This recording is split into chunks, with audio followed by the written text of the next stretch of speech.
नमस्कार साथियों, NMF news देख रहे हैं आप। आपके साथ मैं हूं अनुपम प्रसून। आप इस वक्त एक तस्वीर देख रहे हैं जिसमें मास्क से ढका हुआ चेहरा है और पुलिस कुछ लोगों को खींच कर ले जा रही है। ये वही दरिंदे हैं जिन्होंने पूरे वाराणसी को शर्मसार कर दिया है। मोदी गुस्से में है, योगी गुस्से में, पूरा सिस्टम गुस्से में। एक लड़की जिसकी उम्र करीब 23 साल बताई जा रही है, उसके साथ 23 लड़कों ने, और वो भी कहा जा रहा है कि कई दिनों तक उसे बंधक बनाकर उसके घर के 5 किलोमीटर के दायरे में 23 बार उसके साथ घिनौनी हरकत की है। और इसने इस घटना के बारे में जिसने भी सुना है उसके रोंगटे खड़े हो गए, वो गुस्से से आग बबूला हो गया है। प्रधानमंत्री मोदी इस घटना पर कितने चिंतित हैं, ये उस वक्त अधिकारियों को पता चला जब एयरपोर्ट पर वाराणसी में प्रधानमंत्री लैंड करते हैं और सबसे पहला सवाल यही पूछते हैं कि मुझे उसका अपडेट चाहिए, क्या हुआ इस मामले में एक्शन अभी तक। लेकिन दोस्तों, कुछ पार्टियां ऐसी हैं जिसके मुखिया प्रेस कॉन्फ्रेंस करके एक पार्टी विशेष पर आरोप लगाते हैं और उसी पार्टी के दूसरे नेता खुलकर कहते हैं कि नहीं जी, इसमें मुसलमानों का कोई दोष नहीं है। जो जिनके ऊपर आरोप लगा है उनमें से ऐसे कई अपराधी हैं, कई ऐसे आरोपी हैं जो मुसलमान हैं। लेकिन समाजवादी पार्टी को जब से यह पता चला है कि इस पूरे मामले में कुछ आरोपी मुसलमान भी हैं, तब से वो बैकफुट पर है, तब से वो अपना एग्रेशन भूल गई है। आज हम इसी पर आपको कुछ बहुत बड़ी और खास बातें बताने जा रहे हैं। हमारे साथ हमारे सहयोगी और वरिष्ठ पत्रकार पंकज प्रसून जुड़ रहे हैं। पंकज जी, इस पूरे मामले में ये जो रंग बदला है, अखिलेश यादव कुछ और बोल रहे हैं, समाजवादी पार्टी के नेता कुछ और बोल रहे हैं, मतलब वाराणसी के नेता कुछ और बोल रहे हैं।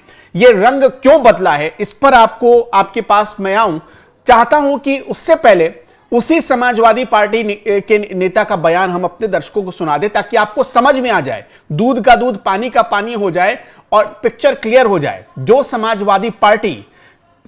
समाजवादी पार्टी के मुखिया कुछ साल पहले कहकर गए लड़के हैं, लड़कों से गलतियां हो जाती हैं, आज उसी ढर्रे पर, उसी रास्ते पर कैसे उनके कार्यकर्ता चल रहे हैं, सुनिए, इसका सबूत देखिए। 20 दिन हो रहा है, ये तीरथ चौराहा पे उस मुस्लिम भाइयों को झूठे फर्जी मुकदमे में जो बुजुर्ग बेचारे थे 15 से लेकर 20 तक, इनकी बाबा जी की पुलिस नहीं कर रही है। 2500 लोग को उठा के जेल भेज दिया। अब कहता है कि बलात्कार हुआ, वहां कतई बलात्कार नहीं हुआ है, वहां कतई सरकारी नहीं हुआ है। अरे भाजपा के लोग, अपने हैसियत में आ जाओ, अपने हैसियत में रहो। आज यदि समाजवादी पार्टी की 27 पर सरकार आ गई तो सोच लो क्या होगा। उल्टा टंगवा दिया जाएगा, एकदम उल्टा टंगवा दिया जाएगा। बाबा जी अपने सेना को समझा दीजिए, हम लोग समाजवादी पार्टी के लोग डरने उठने वाले। दोस्तों, इस पूरे मामले का मास्टरमाइंड जानते हैं कौन है? अनमोल गुप्ता नाम का एक शख्स जो कुछ साल पहले तक एक नॉर्मल ठेला लगाया करता था सड़क के किनारे, लेकिन उसने एक कैफे खोला। और कैफे क्यों खोला और कैफे में क्या क्या हुआ जिससे आज इस घटना की नौबत आई वाराणसी में, या इस घटना को कैसे कैफे की आड़ में अंजाम दिया गया, ये सब कुछ आपके सामने होगा। समाजवादी पार्टी के नेता का बयान आपने सुन ही लिया। जब उनको पता चला कि इसमें कुछ दोषी, कुछ आरोपी मुसलमान भी हैं, तब उनका रंग बदल गया, उनके बयान बदल गए, बोल बदल गए। पंकज जी, ये जो अचानक ये जो रंग बदला है समाजवादी पार्टी का, इसके पीछे आपको क्या चीज समझ में आ रही है? अनुपम, हमने सिर्फ सुना था कि अपराधी अपराधी होता है, उसकी कोई जात, कोई धर्म नहीं होती। उसने जो गुनाह किया है उस गुनाह को उसे सजा मिलनी चाहिए, चाहे जो हो। लेकिन यहां देखिए, बड़ी अजीब कहानी है। मैं इस घटना की तुलना अजमेर शरीफ का जो सामूहिक रेप कांड हुआ था उससे कर रहा हूं। वो इसलिए कि पहले जब तक दर्शक समझेंगे नहीं कि वाराणसी में हुआ क्या है, तब तक चीजें स्पष्ट नहीं होंगी। ये अनमोल गुप्ता पहले ठेला लगाता था, इसके पिताजी के कुछ दोस्त थे, उनकी सलाह से इसने एक कॉन्टिनेंटल कैफे खोला। उस कॉन्टिनेंटल कैफे में महिला बारटेंडर वगैरह भी थी, महिलाएं सर्व भी करती थी। अब वो महिलाएं क्या करने लगी कि पेय पदार्थों के साथ या खाने के साथ ड्रग्स और अफीम मिलाकर देने लगी नौजवान युवक और युवतियों को। यह इंटरकंटिनेंटल होटल जो था एक कॉलेज के सामने था। मैं जानबूझ के कॉलेज का नाम नहीं ले रहा हूं क्योंकि कॉलेज को क्यों बदनाम करना। उस कॉलेज के सामने होने के कारण बड़ी संख्या में छात्र और छात्राएं आते थे। अच्छा, मैं क्या यहां हुआ अपने कि दर्शकों पहले- को एक बात बता दूं जी। कि वो जगह भी जानबूझकर चुनी गई थी क्योंकि यूथ वहीं से बिल्कुल। उस कॉन्टिनेंटल कैफे की तरफ आकर्षित होता था, इसलिए जानबूझकर उस पॉइंट को चुना गया था। बिल्कुल, कॉलेज के बगल में था, आता था, और सबसे पहले लड़कों को ड्रग्स देना शुरू किया, धीरे धीरे डोज। जब ड्रग्स के आदी हो गए तो कुछ लड़कों से दोस्ती कर ली इस अनमोल गुप्ता ने। और क्या किया कि दोस्ती करने के बाद जो वहां काम करने वाली लड़कियां थी और लड़के थे, इन सब की एक टीम बनाई, और कुल 15 लोग ऐसे इस टीम में थे जो कि क्या करते थे कि आने वाले लड़के और लड़कियों को धीरे धीरे ड्रग्स के आदी बनाते थे। जब ड्रग्स के आदी बना दिए गए तो उसमें अनमोल गुप्ता ने क्या किया कि जो लड़कियां बिल्कुल ड्रग्स की आदी हो गई, उनको ड्रग्स के नशे में सबसे पहले रेप करना शुरू कर दिया। इसने शुरुआत में कुछ दिनों में देखा कि लड़कियों में कोई प्रतिक्रिया नहीं हुई, मतलब कि किसी से कहा नहीं, किसी से केस नहीं किया। इसकी हिम्मत बढ़ती गई। फिर तो यह सिलसिला शुरू हुआ, एक लड़की लाए, उसको ड्रग्स का नशा दिया, आदी बनाया, रेप किया, फिर उसकी किसी फ्रेंड को इसी की मदद से पकड़ा, फिर उसका बनाया, और ऐसे करते करते ये जाल पूरा फैल रहा था। इसलिए मैंने इसे अजमेर में सूफिया कॉलेज जो सामूहिक बलात्कार कांड हुआ था उसकी तुलना कर रहा हूं। अब देखिए, इसमें सभी हैं आरोपी, जो 23 आरोपी हैं, 11 नामजद हैं और बाकी 12 नामजद हैं, 11 अज्ञात हैं। 12 नामजद हैं, 11 12 अज्ञात हैं। नामजद, 11 अज्ञात हैं। अब इसमें तो सभी लोग हैं। समाजवादी पार्टी, चूंकि वाराणसी में यह कांड हुआ था तो बीजेपी पर हमलावर थी, लेकिन जैसे ही पुलिस ने एक्शन लेना शुरू किया, पता चला कि उसमें साजिद, दानिश वगैरह कुछ मुस्लिम लड़के भी थे। मैं पहले जो कि नाम पास पढ़ के के बता मोहल्ले में देता हूं, रहते थे। अपने दर्शकों को नाम पढ़कर बता देता हूं। देखिए, ये ऐसा घिनौना कांड है जिसमें कोई भी धर्म देखकर कार्रवाई नहीं होनी चाहिए, जात देखकर कार्रवाई नहीं होनी चाहिए। इसके लिए जितनी गंभीर से गंभीर, कड़ी से कड़ी सजा हो वो मिलनी चाहिए। नाम बता देता हूं, अनमोल गुप्ता, चाहे वो हिंदू हो या मुसलमान हो या सिख हो या ईसाई हो, उसने जो कुकर्म किया उसके लिए भारत का संविधान या जो भी कानून है उसके हिसाब से सबसे सख्त सजा मिले, ये तो हर कोई डिमांड कर रहा है। नामजद आरोपियों की पहचान कैसे हुई है? राज विश्वकर्मा, समीर, आयुष धुसिया, साजिद, अनमोल गुप्ता जो मास्टरमाइंड है, सुहेल, दानिश, इमरान, शब्बीर और सोहेल खान, ये वो 12 लोग हैं जिनकी पहचान हो गई है और 11 ऐसे हैं जो अज्ञात हैं। 2 लोकेशन, जैसे मैंने आपको बताया कि लड़की जहां रहती थी उसके घर से 5 किलोमीटर के दायरे में ही उसको अलग अलग 7 जगहों पर ले जाया गया और वहां पर उसके साथ घिनौनी हरकत को अंजाम दिया गया था, जिसमें से 5 जगह को उसने आइडेंटिफाई कर लिया। 2 ऐसी जगह हैं जो अभी तक आइडेंटिफाई नहीं हो पाई हैं और ये वो आरोपी हैं जिनको आइडेंटिफाई कर ली है लड़की ने। देखिए अनुपम, इसमें रिलीजन से क्या लेना देना। कुछ लड़के हैं जो ड्रग्स के आदी हैं और कुछ लड़कियों के साथ उन्होंने किया है, शर्मनाक हरकत की है, लेकिन समाजवादी पार्टी तो अपनी हरकत से बाज नहीं आ रही। देखिए, होना यह चाहिए था कि चाहे जो दोषी हो, पुलिस को सख्त से सख्त कार्रवाई करनी चाहिए, इस तरह का स्टेटमेंट आना चाहिए था। और समाजवादी पार्टी के नेता क्या कह रहे हैं कि जो मुस्लिम लड़कों को पकड़ा है वो निर्दोष है और जो हिंदू लड़कों को पकड़ा है सिर्फ वो दोषी है। ये कैसे भाई, आप बताइए ना कैसे? और सिर्फ इस बिना पर कि चूंकि सारे लोग हैं ये घिनौनी हरकत करने में, क्या किसी को छोड़ दिया जाए कि वो कोई पर्टिकुलर रिलीजन, कास्ट या क्रीड से बिलोंग करते हैं? अब मेरा सवाल यह है कि अखिलेश यादव इस पार्टी के मुखिया हैं, डिंपल यादव की इस पार्टी में अच्छी खासी चलती है। क्या डिंपल यादव अपने समाजवादी उस नेता के बयान से सहमत हैं? और अगर नहीं सहमत हैं तो क्या उस नेता के खिलाफ कोई सख्त कार्रवाई करेंगे?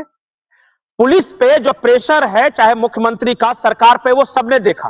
प्रधानमंत्री ने एयरपोर्ट से उतरते ही, जैसे ही वाराणसी एयरपोर्ट से उतरे, वहीं पे अधिकारियों से यह कहा कि पहले यह बताओ, बाकी सब चीजें छोड़ो, फॉर्मेलिटी छोड़ो, प्रोटोकॉल में देख लूंगा, लेकिन यह बताओ कि उस केस में तुमने क्या किया। और अब तक अगर कोई बचा हुआ है तो कैसे बचा हुआ है? I don't know anything, I want progress in the case. मुझे वो सारे आरोपी सलाखों के पीछे चाहिए, यह प्रधानमंत्री कह रहा है। लेकिन उसी शहर का एक बड़ा नेता यह कह रहा है कि इनको क्यों पकड़ा, इनको क्यों नहीं पकड़ा? क्या अब रेपिस्ट को, अपराधी को, चोर को, डकैत को उसकी जाति पूछ के, उसका धर्म पूछ के पकड़ा जाएगा? यह इस देश के लोगों को सोचने की जरूरत है। और समाजवादी पार्टी जो कर रही है, क्या यह डिंपल यादव से इत्तेफाक रखती है? क्या अगर किसी भी महिला के साथ इस तरह की घिनौनी हरकत हो जाए तो क्या जाति धर्म देख के और क्षेत्र देख के भाषा देख देखिए के इस तरह की गिरफ्तारी होनी चाहिए? पंकज जी, इस घटना के बाद जैसे ही प्रधानमंत्री नरेंद्र मोदी ने कमिश्नर से रिपोर्ट मांगी, अपडेट मांगा, उसके बाद से उत्तर प्रदेश में ही एक चर्चा शुरू हो गई और एक नैरेटिव बनाने का काम शुरू हो गया कि देखो दिल्ली और लखनऊ की लड़ाई चल रही है, दिल्ली वाले ने लखनऊ को नीचा दिखा दिया। यह भी एक नैरेटिव चला। मैं इस नैरेटिव पर आपके पास आऊं, थोड़ा पहले लिस्ट बता देते हैं, कुकर्मों की लिस्ट। ये जो नाम मैंने आपको पढ़कर बताए हैं ना, किसने क्या किया है इसकी पूरी डिटेल बता देते हैं। बात कर लेते हैं शब्बीर आलम की, 12वीं पास है और एक दोस्त के जरिए वो गुप्ता के, अनमोल गुप्ता के कैफे से जुड़ा था, एजेंट बन गया, लड़कियां लाता था, सप्लाई करने लगा। इसी तरह दानिश 10वीं पास है, सोशल मीडिया पर फोटो चिपकाता था, वहां से ग्राहक खोजकर लाता था, लड़कियों के वो फोटो भेजता था और वो अनमोल गुप्ता तक लड़कियां लाता था। इमरान 12वीं पास है, 12वीं का स्टूडेंट है, कैफे में लड़कियों के फोटो और वीडियो बनाकर उन्हें ब्लैकमेल करता था, इमरान नाम का लड़का। तनवीर उर्फ समीर कार मैकेनिक है, लड़कियों के अश्लील वीडियो बनाता था, कैफे में नशा करता था, वहीं पर लड़कियों को फंसाता था और इसका नाम भी है उस लिस्ट में जिसने घिनौनी हरकत की है। आयुष सिंह, देखिए अब यहां पर मैं आगे बढ़ रहा हूं। आयुष सिंह आईटीआई का स्टूडेंट है, कैफे में इसने भी जो लड़कियां आई थी, जो स्टूडेंट्स आई थी, सारी स्टूडेंट्स ही लाते थे, ये ज्यादातर लोग स्टूडेंट्स, क्योंकि आसानी से फंस जाती थी इनकी जाल में, इसलिए ये लाते थे, कस्टमर पहले बनाते थे, फिर उनके साथ जैसा कि आपने बताया कि पेय पदार्थ में नशीले सामान पिलाए जाते थे और उसके बाद उनके साथ घिनौनी हरकत की जाती थी। आयुष सिंह नाम का लड़का भी गिरफ्तार हुआ है और इसका नाम आ रहा है घिनौनी हरकत करने में साजिद गुलाम। ये 12वीं पास है, कैफे में लड़कियां और लड़के दोनों लेकर आता था, लड़के जब लाता था तो ग्राहक बनाकर लाता था और लड़कियों को बेचता था उन्हें, बदले में इसे एक मोटा कमीशन अनमोल गुप्ता की तरफ से मिलता था। एक और आरोपी है राज विश्वकर्मा, यह प्राइवेट जॉब करता है, इसने भी लड़कियों के साथ घिनौनी हरकत की है और कमीशन पर कस्टमर सप्लाई करता था अनमोल गुप्ता को। सोहेल नाम का जो आदमी है वो एलएलबी की तैयारी कर रहा है, सोचिए एलएलबी की तैयारी कर रहा है, लॉ की पढ़ाई कर रहा है और उसे ड्रग्स की लत लग गई, वो अनमोल गुप्ता के साथ जुड़ गया और वो भी उस घिनौनी हरकत में शामिल हो गया। तो ये वो लड़कों की लिस्ट है, पूरी लिस्ट हमने सामने रख दी है पंकज जी। अब इसके बाद भी ये नैरेटिव बनाया जा रहा है कि योगी ने तो कुछ नहीं किया, योगी तो बचा रहे थे, वो तो दिल्ली और लखनऊ की लड़ाई थी तो मोदी ने नीचा दिखा दिया। देखिए अनुपम, ये शर्मनाक पॉलिटिक्स है, राजनीति से नहीं कहते। और अगर इस तरह की घटनाओं पर भी लोग पार्टी लाइन में या जाति धर्म देख के अगर बात करने लगे, बयान देने लगे, तो समझा जा सकता है कि क्या स्थिति है। अगर पुलिस कार्रवाई करे, अगर प्रधानमंत्री सीरियस हो, तो कहा जा रहा है कि ये झगड़ा है। प्रधानमंत्री ने तो मणिपुर रेप कांड पे भी सबसे पहले बोला था, वहां किससे झगड़ा था? और मैं ये पूछता हूं कि क्या एक सामूहिक रूप से इस तरह की घटना का प्रतिकार नहीं होना चाहिए, आलोचना नहीं होनी चाहिए? कहां है लड़की हूं लड़ सकती हूं वाली नेता? सुना है कि अभी देश में नहीं है, किस देश में है किसी को नहीं पता है। वक्फ बोर्ड में जब बैठक चल रही थी पार्लियामेंट में अंदर, तभी वो गैर मौजूद थी। जो कांग्रेस का अधिवेशन चल रहा तभी वो गैर मौजूद थी।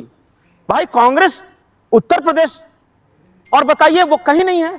राहुल गांधी कहां है जो बार बार दौड़ दौड़ के मणिपुर जा रहे थे, कब आएंगे बनारस? और उनके जो सहयोगी हैं समाजवादी पार्टी के नेता इस तरह के बयान दे रहे हैं, क्या कांग्रेसी उसका विरोध करेंगे? क्या करना चाहिए सरकार को? अगर कोई इस तरह की घटना कर रहा है तो पकड़ के सलाखों के पीछे डालकर उसे अदालत में पेशी करेंगे ना? क्या करना चाहिए? और बताए अगर इनके पास कुछ उससे भी बेहतर सुझाव है तो। लेकिन सिर्फ ये कह देना कि नहीं नहीं वो मुसलमान था तो वो गलत पकड़ा गया, ये हिंदू था तो ये ठीक पकड़ा गया, ये गलत है और ये किसी न किसी तरह से अपराधियों का मनोबल बढ़ाने वाला बयान है। और मुझे पूरी तरह इस बात का भरोसा है कि डिंपल यादव और अखिलेश यादव उस समाजवादी नेता के बयान से सहमत नहीं होंगे। और अगर उनकी चुप्पी, अगर कोई कार्रवाई नहीं करते तो बहुत बड़ा सवाल है। मैं तो तमाम नेताओं से बोलता हूं कि सब मिलकर कहिए कि नहीं, पुलिस जो करे जल्दी करे और सख्ती के साथ करे। और ये इंश्योर करना चाहिए कि अदालत से ऐसे दरिंदे बच नहीं सके। कोई वकील जमानत देने वाले इनके लिए खड़ा नहीं होना चाहिए पैसे के दम पर। अगर अखिलेश यादव ये कह दें कि कोई यादव वकील इनका केस नहीं लड़ेगा, कोई जैसे पीडीए उन्होंने बनाया ना, वो कह दें पीडीए का कोई भी आदमी पीडीए से जुड़ा हुआ आदमी इनका केस नहीं लड़ेगा। एक समर्थन होता है, नैतिक समर्थन, जिससे समाज को एक मैसेज जा सकता है। सिर्फ इतना कह दें कि जिसने भी गलत काम किया है उसके खिलाफ सख्त से सख्त कार्रवाई होनी चाहिए, दैट्स एनफ। लेकिन अगर कोई यह कहेगा कि इस धर्म के हैं, इस जाति के हैं, इसको पकड़ो, इसको छोड़ो, तो यह गलीच, निंदनीय बयान है और इस पे शर्म आनी चाहिए उस नेता को। चलिए पंकज जी, बहुत बहुत शुक्रिया। लेकिन जाते जाते अपने दर्शकों को बता दें, अनमोल गुप्ता का एक ये जो कुकर्म है, ये कैसे उसने इतना बड़ा रैकेट बनाया। पहले उसने, चूंकि कॉलेज के पास ही उसने इंटरकॉन्टिनेंटल कैफे खोला, फिर उसमें पहले 1-2 लड़के आए, इस तरह करके उसने 15 लड़कों को अपना एजेंट बनाया। फिर उन 15 लड़कों को कमीशन देने के बहाने काम पर लगाया। वो 15 लड़के कॉलेज जाते थे, लड़कियों से दोस्ती करते थे, और ये जो 15 लोग थे ना, इनकी उम्र 18 से लेकर 40 साल की तक के बीच की थी। और ये लोग जाते थे, फिर वहां से लड़कियों को लाते थे। फिर इनमें से कुछ लोगों को उसने रिक्रूट किया कि आप लोगों से कस्टमर भी ढूंढ कर लाइए, लोगों के बीच से कस्टमर भी ढूंढ कर लाइए। और इस तरह एक बहुत बड़ा उसने अपना साम्राज्य बना लिया था, एक बड़ा रैकेट बना लिया था, और खूब पैसे कमाए इस धंधे में। उसने लग्जरी लाइफ जीने लगा, आलीशान घर बना लिया, गाड़ियों 2-2 गाड़ियां रखने लगा, सोने की चेन पहनने लगा, आईफोन चलाने लगा। ये वही आदमी था जो ठेले पर खाने के सामान बेचता था।